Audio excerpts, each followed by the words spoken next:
The carriage door had not yet closed when she heard him laugh, and the laugh was not for her. It was the kind of laugh a man offered a woman he wished to flatter, low and indulgent, shaped to be overheard. Eleanor Vane, Duchess of Marchcombe, stood on the gravel of her own forecourt in a cloak the color of wet slate and counted, without meaning to, the seconds between that laugh and the moment the door of the second carriage swung shut behind it. 4 seconds in which a footman pretended to study his gloves, in which a groom pretended to study a buckle, in which the knight pretended to study the sky. She had a few seconds to decide what kind of woman she would be tonight, and she chose, as she had chosen 100 small times before, to be the kind who did not flinch. She lifted the hem of the slate cloak. She did not look at the second carriage. She walked. The gravel made the same sound under her slippers as it had made under her father's boots when she was 9 years old, and learning, even then, that a house could be a kind of theater, and that the trick of surviving it was to remember always which side of the curtain you stood on. Behind her, the laugh came again, softer this time, gathered up and tucked away the way one tucks away a love letter one does not yet wish to be caught reading.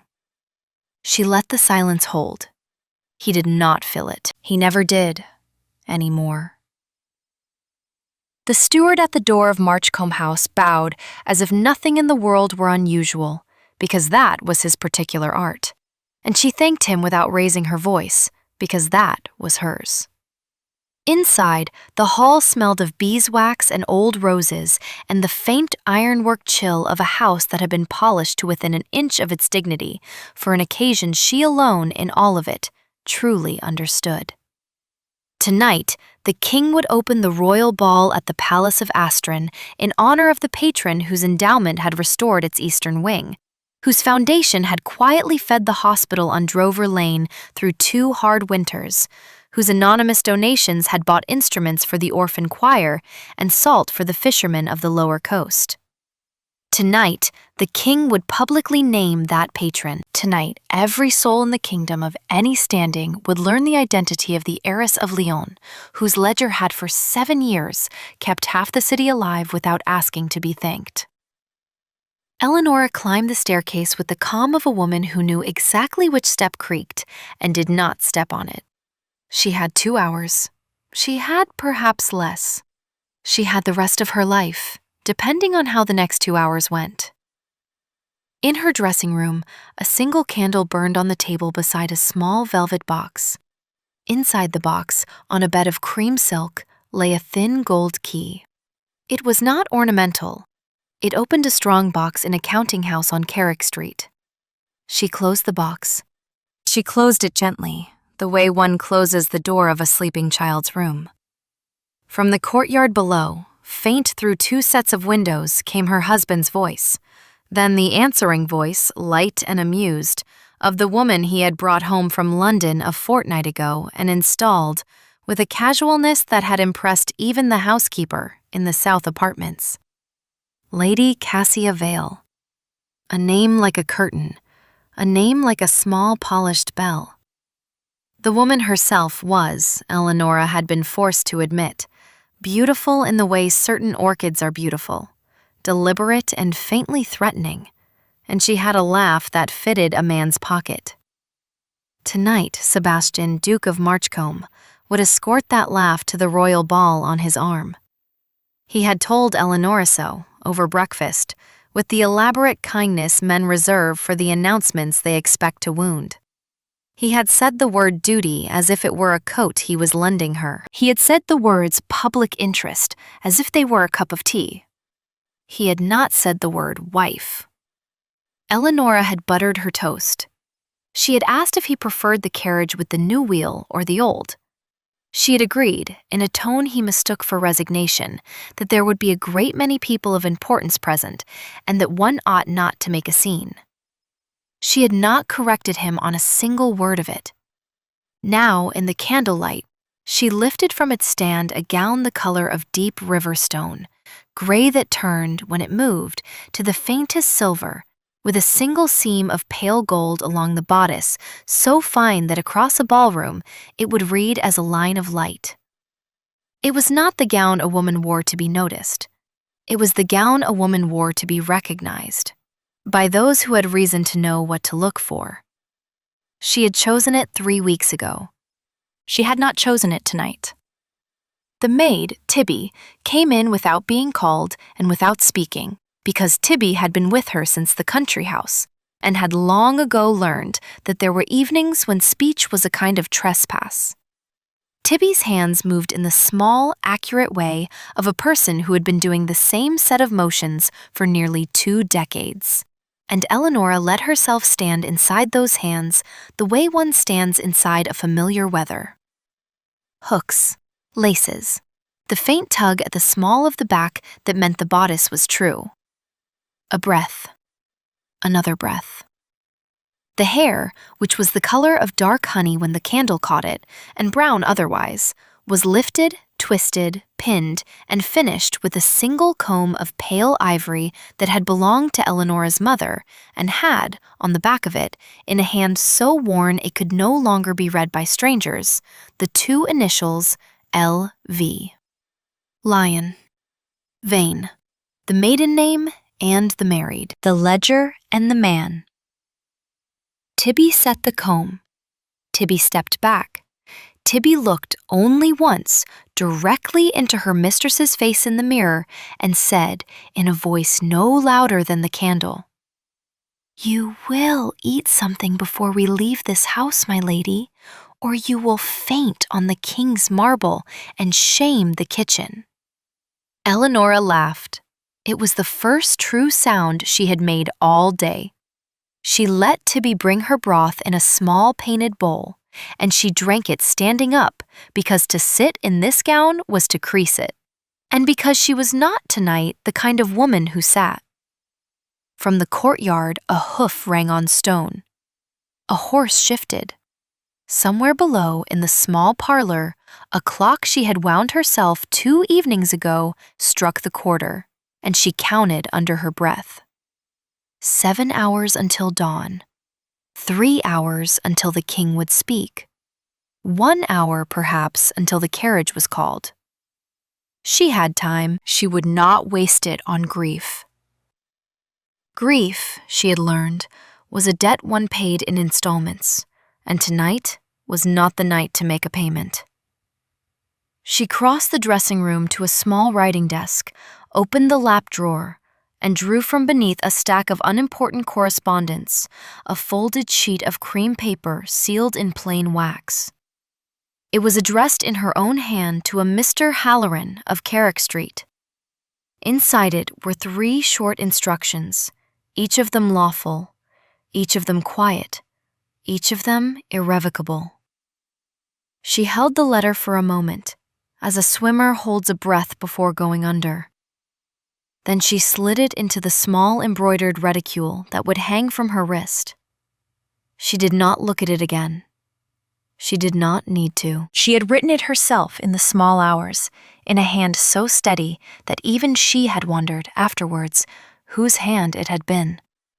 From the south apartments, very faintly, she heard the rustle of a different gown, the murmur of Lady Cassia's maid praising something, the soft answering laugh, lower than a public laugh, more sure of itself. Eleanora paused at the window. She looked, not out at the courtyard, but up at the line where the eaves of Marchcombe House met the first stars. She had grown up under those stars. She had been brought to this house at 19 with a dowry that had startled the city, and a husband who had kissed her hand at the altar with what she had then mistaken for tenderness, and now understood to have been relief. She had been a wealthy stranger to him, and then the convenience of a wealthy stranger, and then, by degrees so small that even she could not date them, an inconvenience. He had never been cruel. He had only, over the course of 7 years, stopped seeing her. There was, she thought, a particular grief to that which the language did not yet have a word for. Being unloved was one thing. Being unwatched was another.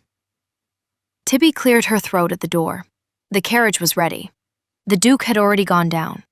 The Lady Cassia was, the steward reported with the perfect tone of a man reporting the weather, in the second carriage. There would be 2 carriages then. The Duchess of Marchcombe would arrive alone.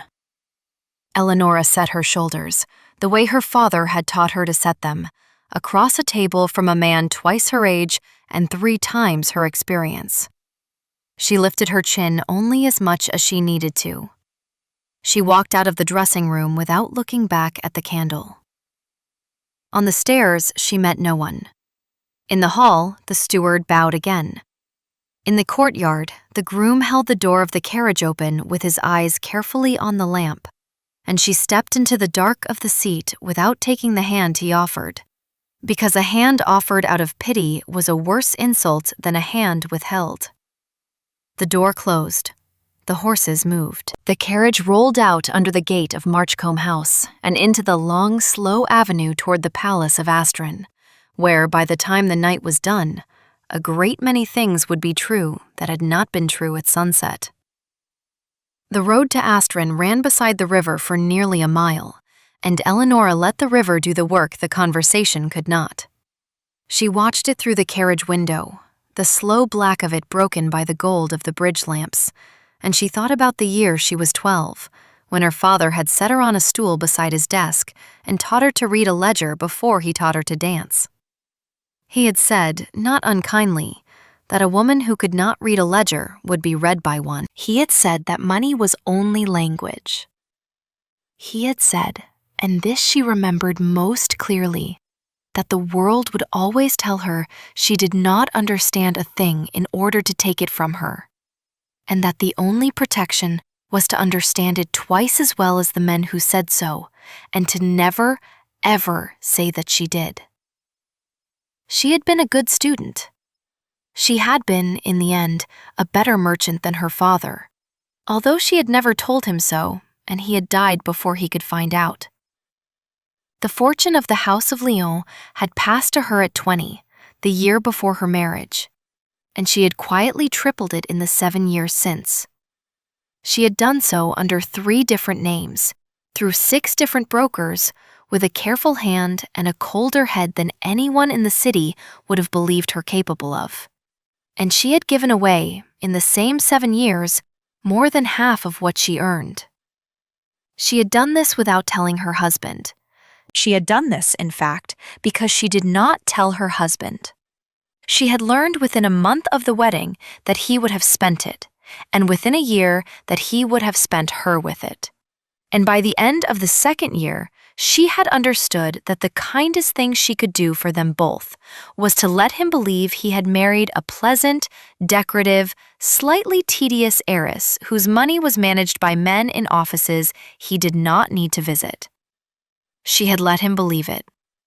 He had been grateful, in the way men are grateful for things they have decided not to look at. He had stopped asking. He had started, instead, to drift. There had been, over the years, a small succession of women, whose names she had learned from laundresses and dismissed from her mind. Lady Cassia was the first he had brought into the house. That had been, Eleanora thought as the river slid past, an interesting decision. It had told her something. It had told her that he believed himself untouchable, and that he believed her, finally and fully, beneath embarrassment. She found, examining the thought as one examines a bruise, that she was not angry. She was something colder and more useful than anger. She was decided. The carriage turned away from the river and climbed the long, slow rise toward the palace, and she could see, over the shoulder of the coachman, the lights of Astron beginning to gather above the trees. A low, warm constellation that grew, as they approached, into a city of windows. The Palace of Astron was the oldest building in the kingdom that still housed a living court. Its eastern wing had stood half-ruined for 30 years until a patron, 2 summers ago, had quietly paid for its restoration on the single condition that no plaque be raised and no name be carved. The king, who was a curious man and a stubborn one, had spent the better part of a year tracing the gift to its source. He had succeeded only because the heiress of Lyon had at last allowed him to. She had allowed him to because she had grown tired of being a rumor in her own life. She had allowed him to because she had calculated, with the precision of a woman who calculated everything, that the moment of being named would be the only moment in which she could do certain things that needed doing and could not be undone afterwards by a husband who had grown comfortable with her invisibility. She had allowed him to because she was, although she would not have used the word aloud, ready. The carriage drew up at the eastern gate, where the new stone was paler than the old, and the carvings, fresh, showed a vine her own grandmother had loved. She stepped down without help. The footman bowed lower than he needed to. The herald at the gate took her name and did not say it aloud, which was, she understood, a courtesy arranged in advance by someone who knew tonight's choreography better than she had assumed anyone would. She was led, not through the public stair, but along a quieter passage, lit by lamps in glass the color of weak tea, to a small antechamber where a single man waited. He was not tall, he was not young. He had a face that had been kind for so long it had forgotten how to be anything else. And he wore the dark green coat of the king's personal household. He bowed. He said, "My Lady of Lyon, the king sends his compliments and asks whether you will permit him to speak with you for the length of a single glass of water before the doors are opened." She inclined her head. She said, "Of the two of us, the king is the one who has been kept waiting longer." He smiled. He led her through a low door into a smaller room, where a tall man with tired eyes and a plain coat was standing at a window. And the tall man turned, and she curtsied to the depth required, and he lifted her up from it with a hand that was warm and a little rough, and said without preamble, "I have wanted to thank you in person for 4 years, madam, and I have been forbidden to do so by your own letters." She said, "Then it is fortunate, your majesty, that tonight even my letters cannot stop you." He laughed. It was a quiet laugh, the laugh of a man who did not waste them. He gestured her to a chair, and he sat opposite her, and for the length of a glass of water that neither of them drank, they spoke. He asked after the orphan choir on Drover Lane. She told him the eldest of the boys had been apprenticed to a printer and had set the type for his own first hymn, which had made the printer cry. He asked after the hospital. She told him the matron had been overruled at last in the matter of the second well, and there would be clean water by spring. He asked, in a tone so careful she almost missed it, whether there was anything tonight that he could do for her that she had not already arranged for herself. She looked at him.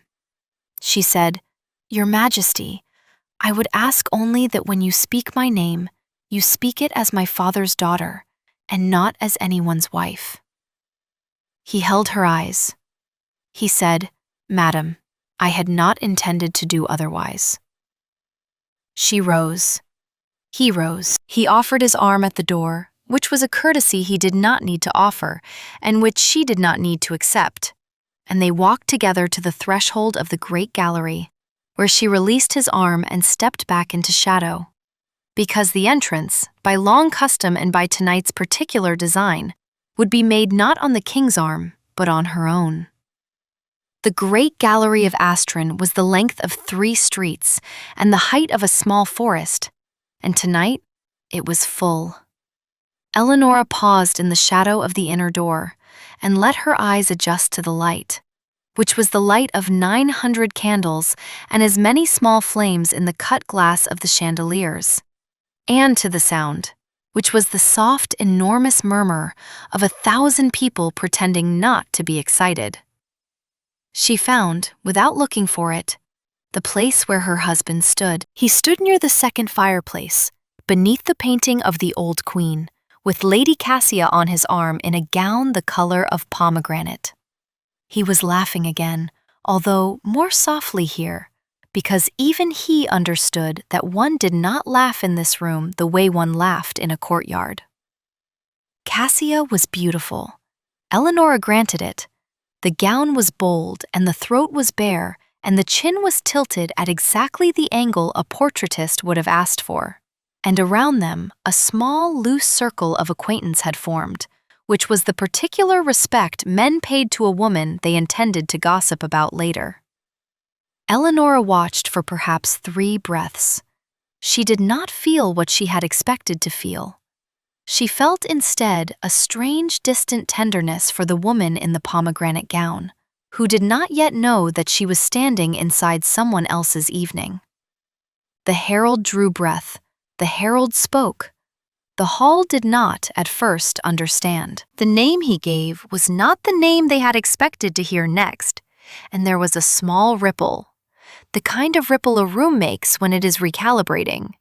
And then the name was understood, and then the silence began. The silence began at the great doors and moved outward in a slow, careful tide, conversation by conversation, until even the musicians, who had been tuning, lowered their instruments. "The heiress of Lyon," the herald said again, more softly, because the room no longer required volume. Eleanora stepped through the door. She did not look at the second fireplace. She did not need to. She felt the moment her husband saw her, because the silence around him changed shape. She walked down the long, bright gallery alone, and the gown moved the way she had paid the seamstress to make it move, the river stone gray turning at every step to that faint thread of silver, and the single seam of pale gold along the bodice caught the chandelier light exactly as she had been promised it would. And across the room, to the eyes of those who had been waiting all year to know what the heiress of Lyon looked like, she read as a line of light walking. The king met her at the dais, although by every protocol he should have stayed upon it. He took her hand. He turned with her to the room. He spoke, and his voice carried in the way of voices trained from boyhood to carry, and he said the things one says on such an occasion: the gratitude of the crown, the gratitude of the hospital, the gratitude of the choir, the gratitude of the fishermen on the lower coast who, he said, with a small smile that the room loved him for, had sent a barrel of salt to the palace as their contribution to tonight's table. The room laughed, gently, and was glad to laugh, because the silence had been heavy and laughter was a way of putting it down. And then the king said her name. He said it as her father's daughter. He said it without title, without husband, without house. He said, "Eleanora of Lyon," and he said it as if it were a sentence complete in itself. From the second fireplace there came no sound at all. Eleanora did not look. She inclined her head to the king. She thanked the room in 3 sentences she had written in the carriage and rewritten in her head, and now found that she did not need, because the room was no longer listening to words. The room was looking at her. She let it look. She had earned, she thought, a moment of being looked at. She stepped down from the dais. The musicians, having recovered themselves, began the first measure of the opening dance, and a young lord, whom she did not know, but who had clearly been instructed in advance, bowed before her and offered his hand. And she danced one figure with him, and one with an old admiral who had served her father, and one with a boy of perhaps 14 who had been brought to court for the first time and who blushed so violently when she accepted that she liked him at once. She did not dance with her husband. He did not ask. He stood instead, near the second fireplace, and for the first time in 7 years, she watched him not knowing what to do with his hands. Lady Cassia, to her credit, recovered quickly. Lady Cassia smiled a smile that did not quite reach the eyes, and said something low and bright into his ear that made him nod too many times, and detached herself from his arm with a grace Eleanora respected even as she pitied it, and moved across the room to the windows, where she stood for a long moment looking out at nothing. Eleanora, between dances, found herself beside her. Neither of them had planned it. The window was deep and the curtain was heavy, and for a length of perhaps 8 breaths, They were as private as two women could be in such a room. Cassia did not turn. Cassia said, in a voice pitched only for the glass, "You knew." Eleonora said, "I knew." Cassia said, "Since when?" Eleonora said, "Since the second week." Cassia was quiet for the length of 2 more breaths. Then she said, very low, "He told me you were a fool." Eleonora said, "He tells everyone that. It is how he forgives himself." Cassia laughed, once, without sound. Cassia said, "I am sorry, you know." Eleonora said, "I do not think you are, yet. But you will be. And I am not the one you will owe the apology to." Cassia turned her head, finally, and looked at her. She had the kind of eyes that had learned to make decisions quickly. She said, "What will you do?"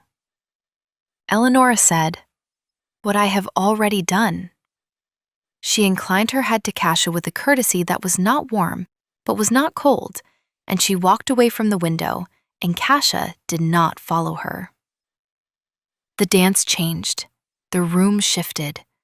The Duke of Marchcombe, who had spent the last quarter hour attempting to compose his face, crossed the floor toward his wife. He moved as a man moves who is choosing each step in advance because he does not trust the next one. He bowed. He said, in a voice meant only for her, "Eleonora." He had not, she realized, said her name aloud in 11 months. She inclined her head. She said, "Your Grace." He said, "You might have told me." She said, "I might have."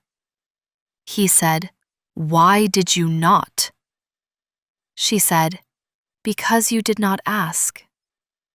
He stood for a moment as if he had been struck. Then he said, more quietly, "Will you dance with me?" She looked at him. He had been beautiful at 23, and she had loved that beauty. And she had grown up, and the beauty had not. There were small lines at the corner of his mouth she had not seen before, because she had not, in some time, allowed herself to look. He looked, she thought, tired. She said, "No, Sebastian, not tonight." He flinched. He covered it well. He said, "Then will you walk with me?" She said, "In a little while." He bowed. He stepped back. He did not return to the second fireplace. The supper room of Astron had been laid for 400, and the salt from the lower coast was, by the king's order, on every table in a small dish of plain pottery beside the gilded ones, which was the kind of joke the king made when he wished to be remembered as a man of taste, and which the court, who understood him, appreciated without saying so. Eleonora sat at the king's left, which was the place that had been written on the card 3 weeks ago by a hand she did not know but trusted. Across from her, 3 seats down, sat her husband. Between them sat the Bishop of Welt, who was old and deaf and an excellent dinner companion because he assumed every smile was meant for him and was usually right. The bishop told her a long story about a horse he had once owned that had refused to cross bridges, and she laughed in the proper places and ate very little and watched her husband watch her without seeming to. He had been seated, by some careful malice or careful kindness she could not yet name, beside Lady Cassia, who had recovered her composure entirely and was eating with the small pretty appetite of a woman who had decided that the only available dignity was to behave as if nothing had happened. They did not speak to each other. They spoke with great determination to the people on their other sides. Sebastian had been given, on his right, an elderly marchioness who was famously talkative and famously hard of hearing. And Eleonora, who had not arranged the seating but had been consulted on it, allowed herself, for the length of 1 heartbeat, a small private smile. The king saw it. The king did not comment. The king said, instead, in the easy tone he used when he wished to seem to be speaking only of bread, that he had heard the heiress of Lyon was considering establishing a school in the lower coast for the daughters of fishermen, and that he wondered, idly, where she had found the time. Eleonora said, "Your Majesty, a woman who is not asked her opinion has a great deal of time." The king laughed into his cup. The bishop, who had not heard, laughed too, on principle. Across the table, her husband heard. He set down his glass with a care that suggested he no longer trusted his hand. After supper, there were speeches. After speeches, there were toasts. After toasts, the room moved again into the great gallery, and the music began once more, but more slowly now, the older measures, the ones that allowed for conversation between figures. Eleonora found, at last, that she could not put it off any longer. She walked, alone, toward the small library that opened off the gallery, and she paused at the door, and she felt, rather than saw, her husband detach himself from the fireplace and follow her. The library was empty. A single lamp burned on the long table. The shelves rose into shadow. Behind her, the door clicked shut. He said her name. She turned. He had taken off his gloves. He held them in one hand, twisting them, which was a thing he had done as a boy and had broken himself of, and which he was, she saw, doing again. He said, "I did not know." She said, "I am aware." He said, "You let me think." She said, "Yes, I let you think. I let you think because thinking was what you preferred to looking." He flinched. He said, "That is not fair." She said, "It is exactly fair, Sebastian, and you know it." He was quiet. Then he said, more quietly than she had heard him speak in years, "What will you do?" She said, "I have already done it." She lifted the small embroidered reticule from her wrist. She drew from it the folded sheet of cream paper, sealed in plain wax, addressed in her own hand to Mr. Halloran of Carrick Street. She did not open it. She did not need to. She said, "By tomorrow noon, this letter will have done 3 things. It will have transferred the lease of Marchcombe House, which I bought back from the bank 4 years ago without your knowledge, into a trust whose beneficiaries are the orphan choir on Drover Lane, the hospital on Drover Lane, and the school I am about to build on the lower coast. It will have settled upon you a yearly allowance sufficient for a gentleman to live in dignity in a smaller house, which I have already taken for you in Welt. And it will have begun, through the proper church courts, the quiet process by which a woman who has been publicly humiliated by her husband may, with the consent of the crown and the blessing of the bishop, untie the knot she did not, in the end, tie." He sat down. There was a chair behind him. He found it by feel, the way a man finds a chair in the dark. He said, after a long moment, "The house." She said, "The house was never yours, Sebastian. Your father lost it in the year I was 19. My father bought it back for me as part of my dowry, on the condition that I never tell you, because he believed it would have killed your father's pride. Your father is dead. Your pride, I have decided, will survive." He put his face in his hands. He did not weep. He had never wept easily. He sat there with his face in his hands, and Eleonora watched him, and she felt, for the first time that night, something very close to the grief she had been refusing all day. She let it come. She let it stay for the length of one slow breath. Then she set it down. She said more gently, "Sebastian, I am not punishing you." He looked up. His eyes were red but dry. He said, "It feels like punishment." She said, "I know. I am sorry that it does, but I am 31 years old, and I have been your wife for 7 years, and I have been alone in this marriage for 5 of them, and tonight you brought another woman into a house I have paid for and asked me to stand beside it and smile." "He said I did not know it was yours." She said, "That is the point, Sebastian. You did not know any of it was mine." He was quiet. Then he said, "What about Kasia?" She said, "That is between you and Kasia, and it is no longer my concern. I would only suggest, as someone who has paid a great deal of attention to her this evening, that she is a more intelligent woman than you have given her credit for, and that if you intend to keep her, you will have to begin by asking her what she actually wants." He nodded. It was a small, defeated nod. It was, she thought, the first true thing he had done in a long time. She said, "I will leave you a moment. I will be in the gallery when you are ready to come out." She moved to the door. At the door, she paused. She did not turn. She said, "Sebastian?" He said, "Yes." She said, "I did love you. For a while. I want you to know that." He said, in a voice she barely heard, "I know." She opened the door. She stepped through. She closed it gently behind her. In the gallery, the dance had shifted to a slow old measure that her grandmother had loved, and Eleonora stood at the edge of the floor for a moment and let the music do for her what the river had done on the road. She breathed.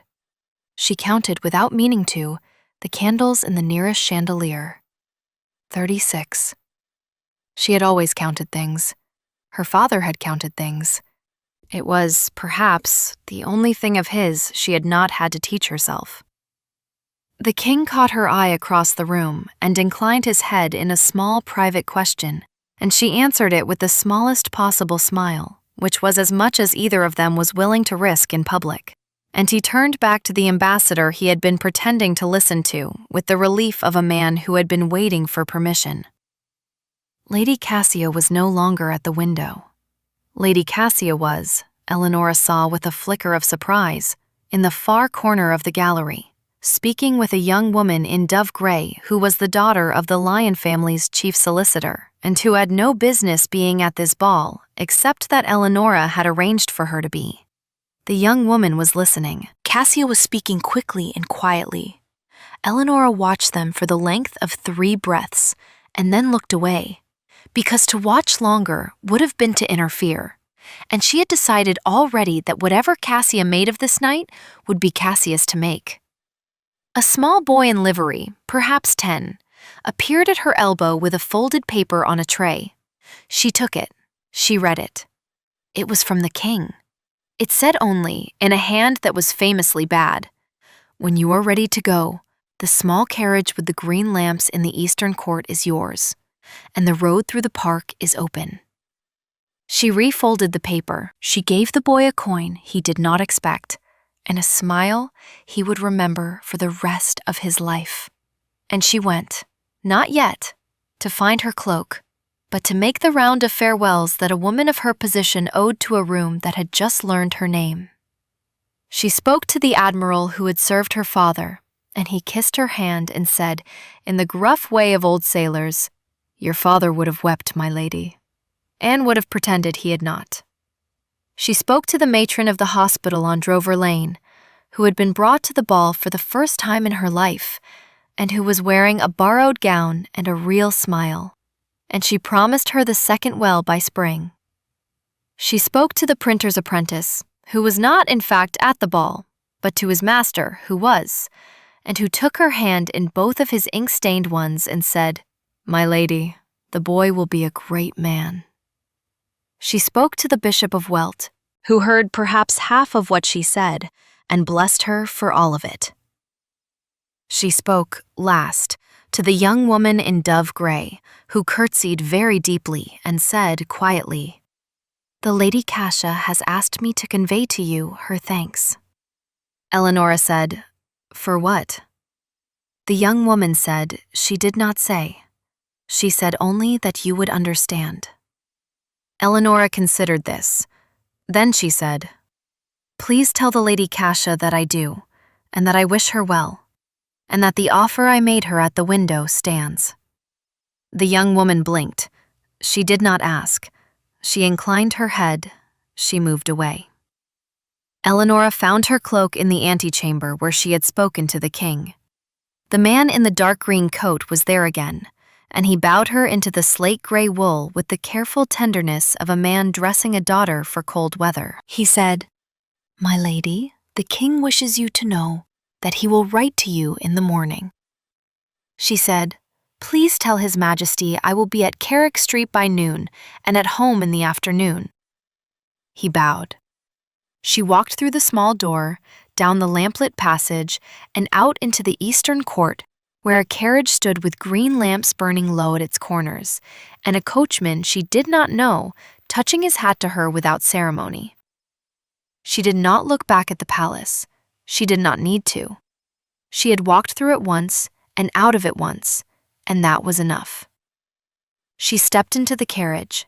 The door closed. The horses moved.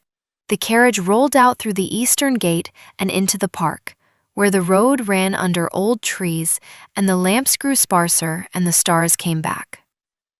She did not weep in the carriage. She had thought perhaps that she might. She did not. She sat with her hands folded in her lap, and she watched the trees go by, and she thought, with a clarity that surprised her, that she had not, in fact, lost anything tonight. She had only set down a thing she had been carrying for a very long time.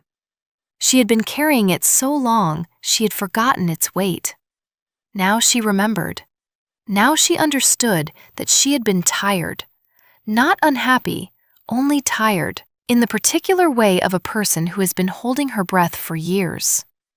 She breathed.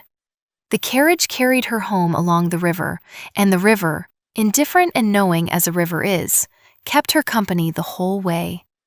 The house she went to was not Marchcombe House. The house she went to was a small one she had bought 4 years ago in the quieter part of the city, on a street called Halberd Row, where the houses were narrow and the windows had window boxes, and the neighbors were a retired music master, a midwife, and a clockmaker whose shop sign was a single painted moon. The house had 3 rooms downstairs and 4 upstairs, and a small walled garden at the back with a pear tree that had been planted before she was born. She had told no one she owned it, except Tibby, who had been quietly furnishing it for the last 3 years with the patience of a woman building a nest for a bird who did not yet know she was a bird. The carriage stopped at the corner because the street was too narrow for it. Eleanora stepped down.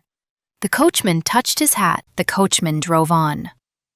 She stood for a moment on the cobbles in her gray gown under the street lamp, and she thought she had perhaps never in her life been so alone. And she found, examining the thought, that she did not mind. She walked the length of Halberd Row.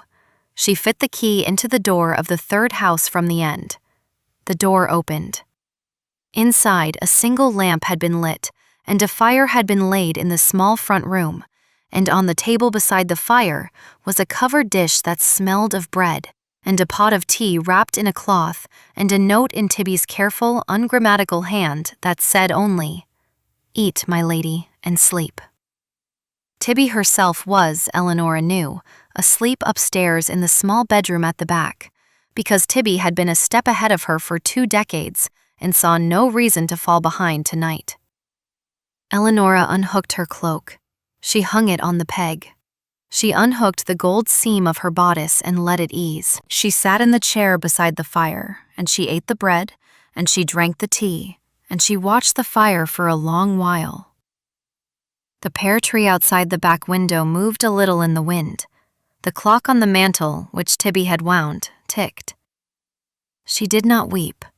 She felt, instead, the quiet release of a thing she had not known she was waiting for. It broke quietly. She let it break. After a time she rose. She climbed the narrow stair. She found the room Tibby had prepared for her, with white linen and a small vase of late summer roses from the walled garden, and she lay down in her gown because she did not want, tonight, to be alone with her body. And she slept the kind of sleep one sleeps after one has finally set down a heavy thing. In the morning, she would go to Carrick Street. In the morning, she would meet Mr. Halloran. In the morning, she would begin the long, careful, irrevocable business of being herself in public. Tonight she slept in a small house on a narrow street, under a pear tree she had been waiting for years to listen to. The morning came in pale and slow, the way mornings come in a city that has stayed up too late. Eleanor awoke before Tibby, which was unusual, and she stood at the window of her small bedroom in her gray gown and watched the light find the pear tree, leaf by leaf. She thought, as she watched, about a number of small things. She thought about the king, who had been kind, and about the king's wife, whom she had not seen at the ball, but who had, she knew, sent her a private gift the week before that she had not yet opened. She thought about Cassia at the window, and about the young woman in dove gray, and about the offer she had made and the answer she had received without words. She thought about Sebastian in the library with his face in his hands. She thought about the orphan choir on Drover Lane and the boy who had set the type for his own hymn. She thought, more than anything, about the long, unspectacular work that lay ahead. The kind of work that did not earn ballrooms. The kind one did because one had said one would. She washed, she dressed with Tibby's help, in a plainer gown the color of weak tea and a coat the color of bark. And she ate the bread Tibby brought her, and she walked, because the day was fine and the streets were quiet, to Carrick Street. Mr. Halloran was a small, thin man with bright eyes and ink on his cuffs, and the particular calm of a man who had been keeping other people's secrets for 40 years. He rose when she entered. He bowed. He did not waste her time. He read the letter. He nodded once. He said, "My lady, by noon." She thanked him. She did not stay. She walked, by long, slow streets she had not walked in years, back across the city to Marchcombe House, where she had one more conversation to have. She had it in the small parlor where they had once, in the first year, played chess together. Sebastian came down. He had not slept. He had washed and shaved and put on a plain coat, which was, she understood, a kind of effort. He stood at the window. She sat. They spoke for perhaps a quarter of an hour. He did not argue. He had not the heart for it. He asked, at one point, whether she would mind if he kept the hunting dog, which was a question so unexpected and so small that she laughed before she could stop herself. And he laughed too, briefly, the first real laugh between them in years. And they did not laugh again. But the laugh had been there, and it mattered. He asked about Kasia. She said, "That is yours to ask Kasia." He nodded. He said, "Will you ever come back to this house?" She said, "No, Sebastian." He nodded again. He said, "Will you write to me?" She said, "On occasion." About the children, if there are any. He looked up, surprised. She said, "You are still a young man." He said, more quietly than she expected, "Yes." She rose. He rose. He did not offer his hand, and she did not offer hers. But at the door she paused, and she said, "Sebastian, look after the housekeeper. She has served this house for 40 years, and she will not ask for anything." He said, "I will." She said, "I have made arrangements for her in any case, but it would be a kindness if she did not know." He said, "I will not tell her." She said, "Thank you." She left the room. She left the house. She did not look back at the painting of the old queen above the staircase, which she had loved, and which would not, she had arranged, leave the house when she did. The house was no longer hers in any sense that mattered. It belonged now to the trust, and the trust belonged to the orphan choir and the hospital and the school. And the school did not yet exist, but it would. She walked home along the river. The river kept her company again. She thought, as she walked, about a thing her father had said to her once that she had not understood at the time. He had said, "The test of a life is not what you build, daughter, but what you let go of cleanly." She had been 12. She had not understood. She understood now. By the end of the month, the city would know. By the end of the season, the bishop would have signed the papers, and the king would have countersigned them, and she would, in the eyes of the law and the church and the gossip of every drawing room from the palace to the lower coast, be a single woman again, in possession of her own name and her own ledger and her own house on Halberd Row. By the end of the year, the school on the lower coast would have its foundations dug. By the end of the next year, there would be a roof. By the year after, there would be girls in the rooms learning to read a ledger before they learned to dance, because the heiress of Lyon had decided that this, more than anything else she might do, would be the work of the second half of her life. And the rest, as the storyteller is bound to tell you, was as follows. Sebastian, Duke of Marchcombe, took the smaller house in Velt and, against the general expectation of the city, did very well in it. He kept the dog. He learned, by degrees, to ask a woman what she wanted before he told her what he intended. He did not marry Lady Cassia, because Lady Cassia, with a clarity that surprised everyone except Eleonora, declined him in a letter so polite and so final that he framed it in later years beside his desk as a reminder. He married instead a widow of moderate fortune and considerable patience, whom he met at a county assembly when he was 36, and they had 2 children, a boy and a girl. And the girl, by her own request, was sent at the age of 9 to the school on the lower coast for a year, because her father said it was the best in the kingdom, and her mother, who had read the prospectus, agreed. Lady Cassia accepted, the week after the ball, a position Eleonora had quietly arranged for her, as the manager of the bookshop on Carrick Street that the Lion Foundation had bought for the orphan choir to sell its printed hymns from, and she ran it with such a combination of charm and ruthlessness that within 4 years it was the most profitable bookshop in the city, and within 7, she had bought it from the foundation outright at a price they negotiated over tea. And she never married and was famously good company, and was known, in the last years of her life, as the only person in the kingdom who could make the heiress of Lyon laugh until she had to sit down.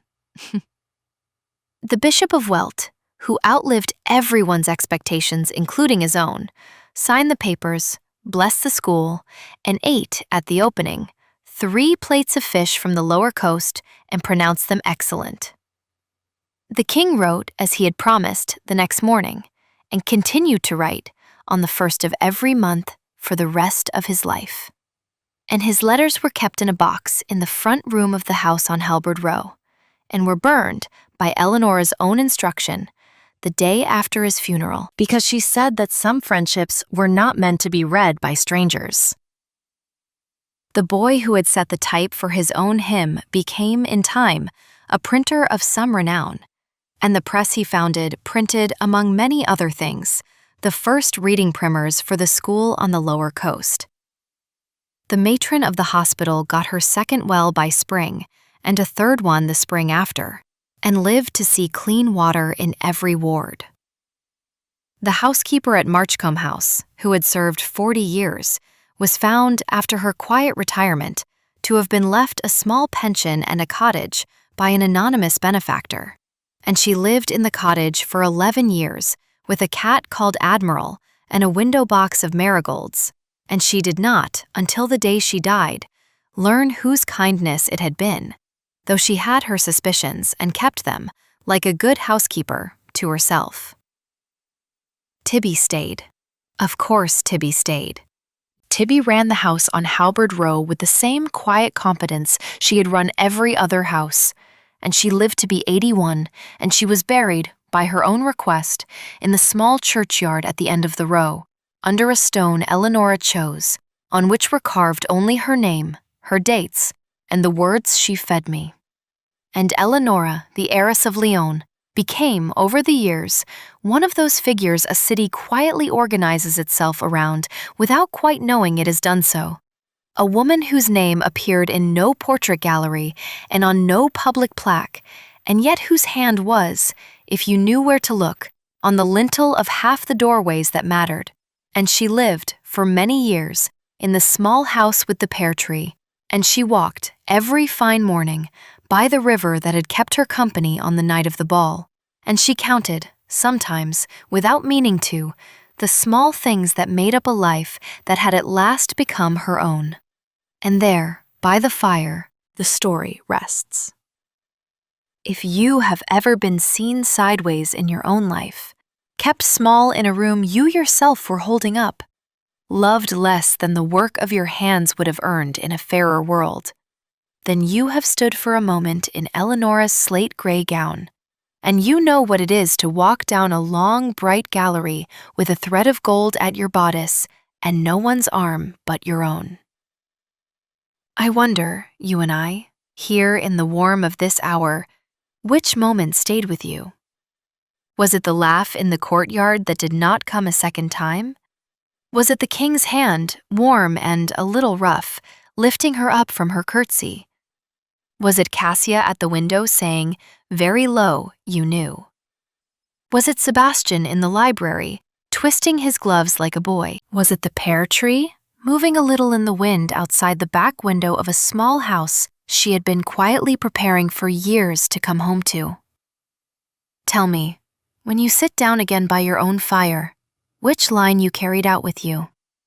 And if you found, in tonight's telling, a kind of company you would like to keep, draw your chair a little closer, settle your hands, and stay with me. There will be another story when the wood has been turned and the kettle has been filled. Another quiet life unfolded by this small light. Another underestimated heart finally, gently, seen. The fire will be here. The chair will be here. I will be here. Sleep well, friend. Sleep well.